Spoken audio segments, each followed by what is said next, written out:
Hi welcome all. நம்ம வந்து 6 to 10th மேக்ஸில் இருக்கிற கான்செப்ட்ஸ் எல்லாத்தையும் தான் இந்த பேசிக் மேக்ஸ்ன்ற டைட்டில் கீழே பார்த்துட்ருக்கோம். ஆல்ரெடி 5 பார்ட் வந்து கம்ப்ளீட் பண்ணியாச்சு. இந்த வீடியோவில் நம்ம பார்க்க போகிறது வந்து பார்ட் 6. இந்த பார்ட் 6ல் வந்து 6th மேக்ஸில் இருக்கிற டேர்ம் 2 கொஷின்ஸ் ஃபுல்லாகவே பார்ப்போம். இந்த கிளாஸ் வந்து மேக்ஸிமமாக நவம்பர் எண்டோட கம்ப்ளீட் ஆகிடும். இந்த கோர்ஸை நீங்கள் கம்ப்ளீட் பண்ணும்போது உங்களுக்கு மேக்ஸில் இருக்கிற பேசிக் டவுட்ஸ் எல்லாமே கிளியர் ஆகிரும். இந்த பேசிக் மேக்ஸ் முடித்ததுக்கப்புறம் நம்ம வந்து டாபிக் வைஸ் மேக்ஸ் கிளாஸஸ் வந்து பார்ப்போம்.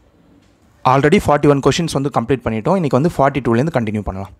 தமிழகத்தின் சராசரி மழை அளவு வந்து 998 மில்லிமீட்டர். அதை சென்டிமீட்டராக மாற்றவும். பொதுவாக நம்ம வந்து டிஸ்டன்ஸ்னு சொல்கிற தொலைவை மெஷர் பண்ணுறதுக்கு யூஸ் பண்ணுறது தான் கிலோமீட்டர், மில்லிமீட்டர், சென்டிமீட்டர். அதெல்லாம் இதில் ரொம்ப தூரமாக இருக்கிறத மெஷர் பண்ணுறதுக்கு கிலோமீட்டர் யூஸ் பண்ணுவோம். கிலோமீட்டருக்கு அடுத்து அதை விட கம்மியானது வந்து மீட்டர். மீட்டருக்கு அடுத்து அதை விட கம்மியானது வந்து சென்டிமீட்டர். சென்டிமீட்டருக்கு அடுத்து அதை விட கம்மியானது வந்து மில்லிமீட்டர். இப்போது கிலோமீட்டரில் இருக்கிற ஒரு நம்பரை எப்படி மீட்டருக்கு கன்வெர்ட் பண்ணணும்னா அது கூட நீங்கள் வந்து 1000 மல்டிபிள் பண்ணால் போதும். ஃபார் எக்ஸாம்பிள் இப்போது 88 கிலோமீட்டர்னு இருக்குது. இதை வந்து நீங்கள் மீட்டருக்கு கன்வெர்ட் பண்ணால் என்ன பண்ணணும்னா இன்டூ 1000 பண்ணணும். இன்டூ 1000 பண்ணும்போது 88000 வரும். 88,000.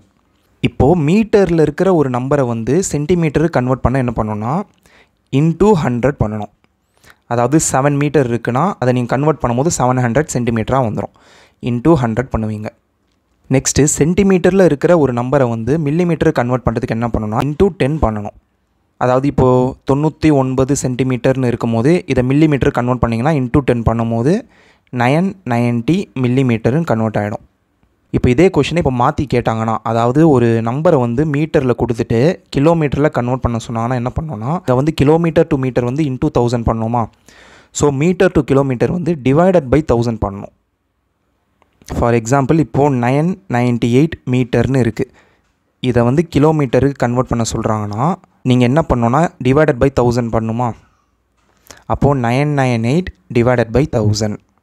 இப்போது கீழே வந்து 0 இருந்தால் மேலே வந்து பாயிண்ட்ஸ் எப்படி வைக்கிறதுன்னு பார்ப்போம். இப்போது 99 டிவைடட் பை 10ன்னு இருக்குன்னு வைங்களேன். கீழே வந்து ஒரே ஒரு 0 இருக்கா. ஸோ மேலே வந்து ஒரே ஒரு நம்பர் தாண்டி நீங்கள் வந்து புள்ளி வைக்கணும். அப்போது 9.9 தான் கரெக்டான ஆன்சர். 99 பை 10 வந்து நீங்கள் 9.9ன்னு எழுதலாம். இதே இப்போது 99 பை 100 இருக்குன்னா கீழே வந்து 2 0 இருக்கா. ஸோ 2 டிஜிட் தாண்டி புள்ளி வைக்கணும். இங்கே ஒரு டிஜிட், இங்கே ஒரு டிஜிட் தாண்டி. ஸோ 0.99 வரும். ஏன்னா நீங்கள் வந்து இங்கே 2 தாண்டி புள்ளி வைக்கிறீங்களா. அப்போது 0.99 வரும். நீங்கள் வெறும் 0.99 0.99 எழுதலாம்.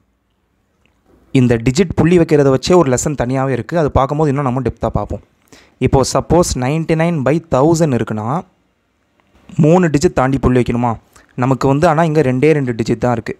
ஸோ 3வது டிஜிட் வேணும். அதுக்காக நீங்கள் என்ன பண்ணுவீங்கன்னா அந்த இடத்துல 0வை போடுவீங்க. அப்போது 0.099 வரும். பாயிண்ட்டுக்கு முன்னாடி எதுவும் இல்லைனா நீங்கள் 0 போட்டுக்கலாம். இப்படி தான் நீங்கள் வந்து நம்பர் இல்லைனா அந்த இடத்துல 0 வச்சு புள்ளி வைக்கணும். இப்போ இங்கே பாருங்கள் 998 பை 1000 இருக்குல்ல. அப்போது 3 0 இருக்குது. ஸோ 3 டிஜிட் தாண்டி புள்ளி வைப்பீங்க. 1 2 3. அப்போது 0.998. இதை வந்து நீங்கள் 0.998ன்னு சொல்லலாம். இப்போது ஒரு நம்பரை வந்து சென்டிமீட்டரில் கொடுத்துட்டு மீட்டரில் கன்வெர்ட் பண்ண சொல்கிறாங்கன்னா என்ன பண்ணுவீங்கன்னா இங்கே மீட்டர் டு சென்டிமீட்டருக்கு இன்டூ 100 பண்ணுறீங்களா. ஸோ சென்டிமீட்டர் டு மீட்டருக்கு டிவைடட் பை 100 பண்ணுவீங்க. அவ்வளோதான். அதே தான் இங்கே மில்லிமீட்டர்லேருந்து சென்டிமீட்டர் கன்வெர்ட் பண்ணுறதுக்கு வந்து சென்டிமீட்டர் டு மில்லிமீட்டர் இன்டூ 10 பண்ணுறீங்க. ஸோ மில்லிமீட்டரை வந்து சென்டிமீட்டரை கன்வெர்ட் பண்ண டிவைடட் பை 10 பண்ணணும். அவ்வளோதான். இந்த கொஷினில் வந்து 998 மில்லிமீட்டரில் கொடுத்துருக்காங்க. மில்லிமீட்டரில் கொடுத்துட்டு சென்டிமீட்டருக்கு கன்வெர்ட் பண்ண சொல்லியிருக்காங்க. இங்கே பாருங்கள் மில்லிமீட்டர் டு சென்டிமீட்டர்னா divided by 10. So 998 divided by 10 பண்ணால் அதான் நம்மளோட ஆன்சர். கீழே வந்து ஒரே ஒரு 0 இருக்குது. ஸோ ஒரு டிஜிட் தாண்டி நீங்கள் புள்ளி வைப்பீங்க. அப்போது 99.8ன்னு இதை நம்ம சொல்லலாம். ஸோ கரெக்ட் ஆன்சர் வந்து 99.8 சென்டிமீட்டர். இந்த டேட்டாவை அப்படியே எழுதி வச்சுக்கோங்க. இப்போ இதே கொஷினை வந்து கிலோமீட்டரில் கொடுத்துட்டு சென்டிமீட்டரில் கன்வெர்ட் பண்ண சொல்கிறாங்கன்னு வைங்களேன்.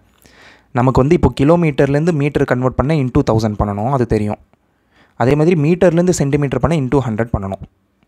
இவங்க ஸ்ட்ரைட்டாக கொஷினில் வந்து கிலோமீட்டர்லேருந்து சென்டிமீட்டர் கேட்குறாங்கன்னா இந்த இடத்துல நீங்கள் இன்டூ 1000 இன்டூ 100 ஒரேடியாக பண்ணிடலாம். அப்படி பண்ணும்போது டோட்டலாக 50 இருக்கா. ஸோ இன்டூ 50 போட்டுருங்க. அவ்வளோதான். அதாவது இப்போ 7 கிலோமீட்டர்னு கொடுத்துட்டு இதை வந்து சென்டிமீட்டரில் கன்வெர்ட் பண்ண சொன்னால் 7 கிலோமீட்டர்லேருந்து சென்டிமீட்டர் கன்வெர்ட் பண்ணோன்னா 50 போடணும். இந்த பாக்ஸில் இருக்கிற இந்த பேசிக் படிச்சிட்டிங்கன்னா வேறு எப்படி மாற்றி கேட்டாலும் நீங்கள் ஆன்சர் பண்ணிடலாம். அடுத்த கொஷின் பாருங்கள். ஜானகி 650 மில்லிகிராம் அளவுள்ள ஒரு மாத்திரையை வாங்கினார். அதன் எடையை கிராமில் குறிப்பிடுக. அங்கே வந்து நம்ம டிஸ்டன்ஸ் பார்த்தோம், இங்கே வந்து வெயிட்டில் இருக்குது. ஸோ வெயிட்டை பொறுத்த வரைக்கும் நமக்கு தெரிஞ்ச ஹையஸ்ட் வெயிட் வந்து கிலோகிராம். இதை விட அதிகமாக இருக்குது மேக்ஸிமம். ஆனால் இதை வச்சு தான் கொஷின் கேட்பாங்க. கிலோகிராம் அடுத்து கிராம், அங்கே வந்து கிலோமீட்டர் மீட்டர் பார்த்தோமா, இங்கே வந்து கிலோகிராம் கிராம். கிராமுக்கு அடுத்து சென்டிகிராம், அங்கே வந்து சென்டிமீட்டர்னு பார்த்தோம், இங்கே சென்டிகிராம். நெக்ஸ்ட்டு சென்டிகிராமுக்கு அடுத்து மில்லிகிராம். அங்கே பார்த்த அதே கான்செப்ட் தான். கிலோகிராமை கிராமை மாற்றணும்னா இன்டூ 1000, கிராமை சென்டிகிராமை மாற்றணும்னா இன்டூ 100, சென்டிகிராமை மில்லிகிராமை மாற்றணும்னா இன்டூ 10. ஸோ அப்படியே நீங்கள் ஆப்போசிட்டில் கேட்டாங்கன்னா divided by 10, divided by 100, divided by 1000. இப்போ கொஷினில் என்ன கேட்குறாங்கன்னா மில்லிகிராமில் இருக்குது, 650 மில்லிகிராமில் கொடுத்துட்டு அதை வந்து கிராமில் கேட்குறாங்க. இங்கே பாருங்கள், மில்லிகிராமில் கொடுத்துட்டு அதை வந்து கிராமில் கேட்குறாங்க. அப்போது மில்லிகிராமுக்கும் கிராமுக்கும் பார்த்தீங்கன்னா மொத்தம் 3 0 டிஃப்ரென்ஸ் இருக்குது. அதுக்கப்புறம் இது வந்து டிவிஷனில் இருக்குது. ஸோ டிவைடட் பை 1000 பண்ணால் அதுதான் நம்மளோட ஆன்சர். அப்போது 650 டிவைடட் பை 1000. கீழே வந்து 3 0 இருக்குது. ஸோ நீங்கள் வந்து 3 டிஜிட் தாண்டி புள்ளி வைக்கணும். புள்ளி வைக்கும் போது 0.650 வரும். பாயிண்ட்டுக்கு முன்னாடி எதுவும் இல்லைனா 0 போட்டுக்கலாம். ஸோ நம்மளோட ஆன்சர் வந்து 0.650. ஆன்சர் வந்து ஆப்ஷன் சி. இந்த இடத்துல இன்னொரு கான்செப்ட் இருக்குது. சப்போஸ் ஒரு நம்பர், ஏதோ ஒரு நம்பர் இப்போ 8.950 இருக்குன்னு வைங்களேன். இதில் பாயிண்ட்டுக்கு அடுத்து 0 வந்து லாஸ்ட்டில் இருந்ததுன்னா அதை நீங்கள் வந்து கன்சிடர் பண்ணாமையும் இருக்கலாம். சரிங்களா? அதனால தான் இந்த இடத்துல 650ன்னு அவங்க வந்து போடலை ஆப்ஷனில். ஆனால் நமக்கு வந்தது வந்து 650. அதாவது 89.09 இருந்ததுன்னா இந்த 0 வந்து நம்ம கன்சிடர் பண்ணணும், ஏன்னா இது வந்து லாஸ்ட்டில் இல்லை. ஆனால் 89.90 இருந்ததுன்னா இதை வந்து நீங்கள் 89.9ன்னு சிம்பிளாக எடுத்துக்கலாம். நெக்ஸ்ட் கொஷின் பாருங்கள். ஒரு குவிண்டால் என்பது எத்தனை கிலோகிராம்? ஆன்சர் வந்து ஆப்ஷன் பி 100 கிலோகிராம். அதாவது ஒரு குவிண்டால் வந்து 100 கிலோகிராம். இந்த டேட்டாஸ் ஃபுல்லாகவே உங்களுக்கு தெரியுமான்னு கொடுத்துருப்பாங்க. அது ரிலேட்டடாக இருக்கிற மற்ற டேட்டாஸ் பார்ப்போம். ஒரு அங்குலம், அங்குலம்னா இன்ச்சுன்னு சொல்லுவாங்க. ஒரு அங்குலம் வந்து எவ்வளோ சென்டிமீட்டர்னால் 2.54 சென்டிமீட்டர். நெக்ஸ்ட்டு ஒரு மீட்டர். ஒரு மீட்டர் வந்து எவ்வளோ அடின்னு கேட்பாங்க, எவ்வளோ ஃபீட்டுன்னு 3.28 அடி. நெக்ஸ்ட்டு ஒரு அடி. ஒரு அடி வந்து எவ்வளோ சென்டிமீட்டர்னால் 30.48 சென்டிமீட்டர். இது எல்லாமே நம்ம வந்து அளவியல்னு ஒரு டாபிக் இருக்குல்ல, அந்த இடத்துல யூஸ் ஆகும். நெக்ஸ்ட்டு ஒரு மைல். ஒரு மைல் வந்து 1.609 கிலோமீட்டர். நெக்ஸ்ட்டு நம்ம கோல்டில் சொல்லுவோம்ல ஒரு சவரன், அந்த ஒரு சவரனோட வேல்யூ வந்து 8 கிராம். நெக்ஸ்ட் கொஷின் பாருங்கள். எது பெரியது? அதாவது இங்கே கிராம், மில்லிகிராம், சென்டிகிராமில் கொடுத்துட்டு எது பெருசுன்னு கேட்டிருக்காங்க. நமக்கு வந்து கிலோகிராம் பெருசுன்னு தெரியுமா இருக்கிறதுலே. அதுக்கடுத்து வந்து கிராம், அதுக்கடுத்து வந்து சென்டிகிராம், அதுக்கடுத்து வந்து மில்லிகிராம். இந்த இடத்துல வந்து மில்லிகிராமில் ஒரு வேல்யூ கொடுத்துருக்காங்க 70 மில்லிகிராம்னு. நெக்ஸ்ட்டு சென்டிகிராமில் 0.07 சென்டிகிராம்னு கொடுத்துருக்காங்க. நெக்ஸ்ட்டு கிராமில் வந்து 0.007 கிராம்னு கொடுத்துருக்காங்க. நமக்கு இதை பார்க்கும்போது என்ன தெரியும்னா கிராம் தான் பெருசு, ஸோ இதுதான் கரெக்டான ஆன்சர்னு போட்டுறக்கூடாது. சரிங்களா? எப்போவுமே கொஷினில் இந்த மாதிரி கொடுக்குறாங்கன்னா எல்லாத்தையுமே ஒரே வேல்யூவில் கன்வெர்ட் பண்ணணும். அதாவது இப்போது இந்த 0.07 சென்டிகிராம்னு இருக்குல்ல, இதை வந்து மில்லிகிராமுக்கு நம்ம இப்போ கன்வெர்ட் பண்ண போகிறோம். சென்டிகிராம்லேருந்து மில்லிகிராம் கன்வெர்ட் பண்ண இன்டூ 10 பண்ணணும். ஸோ இந்த 0.07 கூட நீங்கள் இன்டூ 10 பண்ணும்போது 0.7ன்னு கிடைக்கும். ஆனால் மில்லிகிராமுக்கு கன்வெர்ட் ஆகிடும். இப்போ இந்த இடத்துல வந்து 0.009ன்னு இருக்குன்னு வைங்களேன். இது கூட நீங்கள் வந்து 10 மல்டிபிள் பண்ணும்போது என்ன ஆகும்னா, 10னா ஒரே ஒரு 0 இருக்கா, ஒரே ஒரு 0 மல்டிபிள் பண்ணும்போது இந்த டாட் இங்கேருந்து ஒரு நம்பரை தாண்டி இங்கே நீங்கள் வைக்கலாம். அப்போது 0.009னா நீங்கள் 0.09ன்னு வைக்கலாம். இப்போ வந்து உங்களால் ரிலேட் பண்ண முடியும். ஒரு நம்பர் வந்து டிவிஷனில் 10 இருந்தால் மேலே வந்து ஒரு டாட் எப்படி வைப்பீங்கன்னா இப்படி தள்ளி வைப்பீங்க, கரெக்டாக? இதே மல்டிப்ளிகேஷனில் 10 இருந்தால் அந்த டாட்டை வந்து நீங்கள் இப்படி தள்ளி வைக்கலாம்.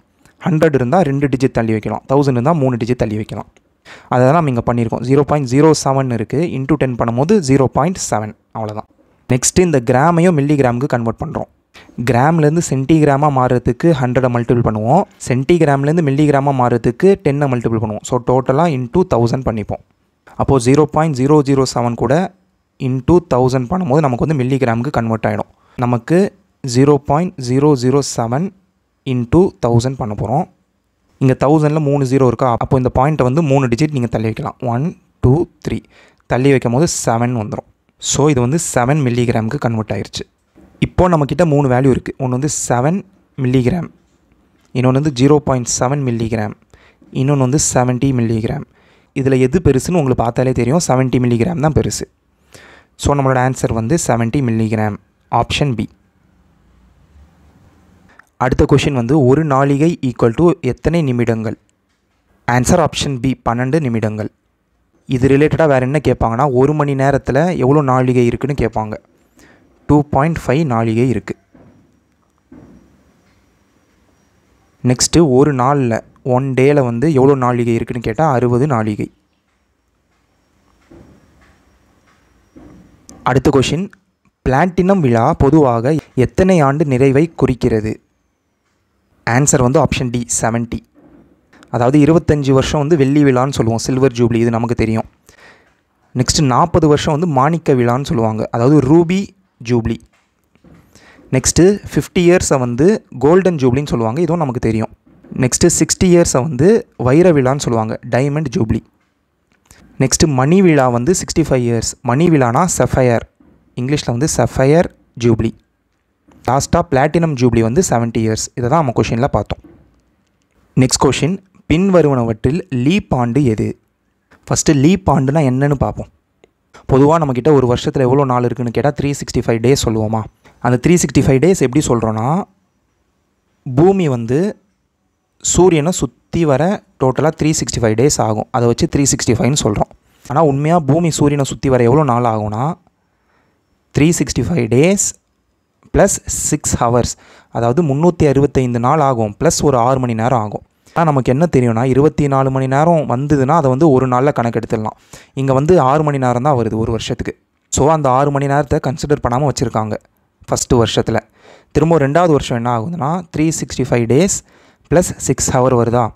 திரும்ப 3வது வருஷத்தில் வந்து 365 டேஸ் ப்ளஸ் 6 ஹவர் வருதா. திரும்ப 4வது வருஷத்தில் என்ன ஆகுதுன்னா 365 டேஸ் ப்ளஸ் 6 ஹவர் வரும். முன்னாடி 3 வருஷத்தில் 6 மணி நேரம் 6 மணி நேரம் 6 மணி நேரம் இருக்குல்ல, டோட்டலாக 18 மணி நேரம் வந்திருக்கு. அதை வந்து நம்ம கன்சிடர் பண்ணாமல் வச்சுருக்கோம். இந்த 4வது வருஷத்தில் ஒரு 6 மணி நேரம் ஆட் ஆகும், அதையும் சேர்க்கும் போது நமக்கு எவ்வளோ வரும்னா 24 மணி நேரம் வந்துடும். நமக்கு என்ன தெரியும், 24 மணி நேரம் தான் ஒரு நாள்னு தெரியும். ஸோ என்ன பண்ணுறாங்கன்னா, இந்த 4வது வருஷத்தில் இந்த 365 டேஸ் கூட இந்த முன்னாடி 3 வருஷம் இருக்கிற 6 மணி நேரத்தையும் இப்போது ப்ரெசண்ட்டாக இருக்கிற 6 மணி நேரத்தையும் ஆட் பண்ணி 24 மணி நேரம் இங்கே ஆட் பண்ணி இதை வந்து 1 டேன்னு கன்வெர்ட் பண்ணிடுறாங்க. அதனால தான் 4வது வருஷத்தில் வந்து நமக்கு வந்து 366 டேஸ் இருக்கும்.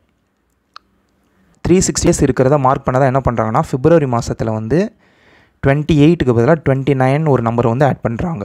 மற்ற வருஷத்துலலாம் பிப்ரவரியில் 28 தான் இருக்கும், இந்த 4வது வருஷத்தில் வந்து பிப்ரவரியில் 29 இருக்கும். இப்படி பண்ணுறனால இந்த 6 மணி நேரம் நம்ம விட்டுருக்கோம்ல 3 வருஷத்தில், அது வந்து ஆட்டோமேட்டிக்காக இந்த இடத்துல வந்து டேலி ஆகிடும். இந்த மாதிரி எந்த வருஷத்தில் வந்து 366 நாள் இருக்கோ அந்த வருஷத்தை தான் லீப் ஆண்டு அப்படின்னு சொல்கிறாங்க. இது வந்து கான்செப்ட் தான், எக்ஸாமில் இது தேவைப்படாது. நமக்கு எக்ஸாமில் என்ன தேவைன்னா, இப்போ இதில் வந்து எது லீப் இயர்னு கேட்குறாங்க. பொதுவாக ஒரு வருஷம் கொடுத்துட்டு, அதாவது 2003 2004 இப்படி கொடுத்துட்டு இது ரெண்டில் எது வந்து லீப் ஆண்டுன்னு கேட்டால் எப்படி கண்டுபிடிக்கலான்னா, அந்த வருஷம் வந்து டிவைடட் பை 4 ஆகுதான்னு பார்க்கணும். இதில் 2003 வந்து 4ஆல் டிவைட் ஆகாது, ஆனால் 2004 வந்து 4ஆல் டிவைட் ஆகும். ஸோ 2004 வந்து லீப் ஆண்டு. பொதுவாக நம்ம வந்து இப்படி தான் லீப் ஆண்டு கண்டுபிடிப்போம். ஆனால் நூற்றாண்டில் மட்டும் இந்த லீப் இயர் கண்டுபிடிக்கிற கான்செப்ட் வந்து லைட்டாக மாறும். நூற்றாண்டுனா என்னதுன்னா, இப்போது 1100 1200, அதாவது லாஸ்ட்டில் வந்து இந்த 100 மல்டிபிளில் வருதுல்ல, 1300 2500, லாஸ்ட்டில் இந்த 100 மல்டிபிளில் வருதுல்ல, அந்த மாதிரி வரும்போது மட்டும் 4ஆல் டிவைட் ஆகுதான்னு பார்க்காம 400ஆல் டிவைட் ஆகுதான்னு பார்க்கணும். ஏன்னா இந்த மாதிரி 00ன்னு முடிகிற எல்லா வருஷமும் 4ஆல் டிவைட் ஆகும். ஸோ அந்த இடத்துல மட்டும் நீங்கள் 400ஆல் டிவைட் ஆகுதான்னு செக் பண்ணணும். அப்படி செக் பண்ணும்போது இந்த 1600 டிவைடட் பை 400 ஆட்டோமேட்டிக்காக 0000 கேன்சல், 4 × 4 16. ஸோ 4ஆல் கம்ப்ளீட்டாக கேன்சல் ஆகுது. ஸோ நம்மளோட ஆன்சர் வந்து ஆப்ஷன் சி. லீப் ஆண்டை வந்து நார்மலாக கண்டுபிடிக்க டிவைடட் பை 4 பண்ணணும். ஆப்ஷன்ஸில் வந்து நூற்றாண்டில் இருந்ததுன்னா டிவைடட் பை 400 பண்ணணும். இந்த பேசிக்ஸ் மட்டும் இப்போ நீங்கள் பார்த்துக்கோங்க போதும். அடுத்த கொஷின் பாருங்கள். அடுத்தடுத்த 2 லீப் ஆண்டுகளுக்கு இடைப்பட்ட சாதாரண ஆண்டுகளின் எண்ணிக்கை. அது ஃபஸ்ட்டு வந்து லீப் இயர் எடுக்க மாட்டோம், 365 டேஸ் தான் எடுத்துப்போம். செகண்ட் வருஷம் வந்து திரும்பவும் 365 டேஸ் எடுத்துப்போம். 3வது வருஷம் திரும்பவும் 365 டேஸ் எடுத்துப்போம். 4வது வருஷம் என்ன பண்ணுறோன்னா, இதில் இருக்கிற ஒரு 6 மணி நேரம், இங்கே ஒரு 6 மணி நேரம், இங்கே ஒரு 6 மணி நேரம், 4வது வருஷத்தில் வர ஒரு 6 மணி நேரம் சேர்த்து இங்கே வந்து நீங்கள் லீப் இயர்னு எடுத்துருவீங்க, அந்த எக்ஸ்ட்ரா ஒரு டேவை எடுத்துருவீங்க. திரும்ப 5வது வருஷத்தில் வந்து நார்மல் தான் 365 டேஸ், திரும்ப 6 வந்து 365, திரும்ப 7 வந்து 365. இங்கே வந்து 6 6 6ன்னு 18 மணி நேரம் வந்துருச்சா. திரும்ப 8வது வருஷத்தில் வந்து இந்த 18 மணி நேரத்துக்கு கூட இங்கே ஒரு 6 24 மணி நேரம் ஆட் ஆகும். அதை வந்து எக்ஸ்ட்ராவாக ஒரு டேவாக இங்கே வந்து லீப் இயர்னு நம்ம கணக்கு எடுப்போம். அதாவது 2 லீப் ஆண்டுக்கு நடுவில் வந்து 3 நார்மல் இயர்ஸ் வரும். ஆன்சர் வந்து ஆப்ஷன் டி. அதை தான் கொஷினில் கேட்டிருக்காங்க. அடுத்த கொஷின் பாருங்கள். 1 முதல் 9 வரை உள்ள அனைத்து எண்களிலும் சரியாக வகுப்படும் மிக சிறிய எண்ணை காண்க. மிக சிறிய எண்ணா என்னது? எல்சிஎம்னு நமக்கு தெரியும். எல்சிஎம்னா மீச்சிறு பொது மடங்கு, சரிங்களா? அதாவது ரொம்ப சின்ன ஒரு நம்பரு, அது வந்து 1ஆலையும் டிவைட் ஆகணும், 2ஆலையும் டிவைட் ஆகணும், 3ஆலையும் ஆகணும், 4ஆல் ஆகணும், 5ஆல் ஆகணும், 6ஆல் ஆகணும், 7ஆல் ஆகணும், 8ஆல் ஆகணும், 9ஆலையும் ஆகணும்னு சொல்கிறாங்க. இந்த 1 2 3 4 5 6 7 8 9 இதுக்கு நீங்கள் எல்சிஎம் கண்டுபிடிச்சி அந்த ஆன்சர் என்னவோ அதுதான் இந்த சம்மோட ஆன்சர். இதுக்கு எல்சிஎம்மில் ஒரு வேல்யூ வரும்ல, எக்ஸ் சம்திங், அந்த நம்பர் தான் இதால் டிவைட் ஆகும்னு அர்த்தம். இப்போது இது வந்து உங்களோட ப்ராக்டிஸ் கொஷின். நம்ம ஆல்ரெடி எல்சிஎம் ஹெச்சிஎஃப் வந்து கிளியராக பார்த்துட்டோம். அதனால் இந்த சம் வந்து ப்ராக்டிஸ் பண்ணி கரெக்டான ஆன்சர் வந்து சொல்லுங்கள். இந்த சம்முக்கு கரெக்டான ஆன்சர் வந்துருச்சுன்னா நீங்கள் வந்து இந்த எல்சிஎம் ஹெச்சிஎஃப் ஓகே கிளியராக பார்த்துட்டிங்கன்னு அர்த்தம். இதோட பார்ட் 6 வந்து கம்ப்ளீட் ஆகுது. நெக்ஸ்ட் வந்து பார்ட் 7ல் பார்ப்போம். நெக்ஸ்ட் பார்ட்டில் பார்ப்போம். தேங்க்யூ.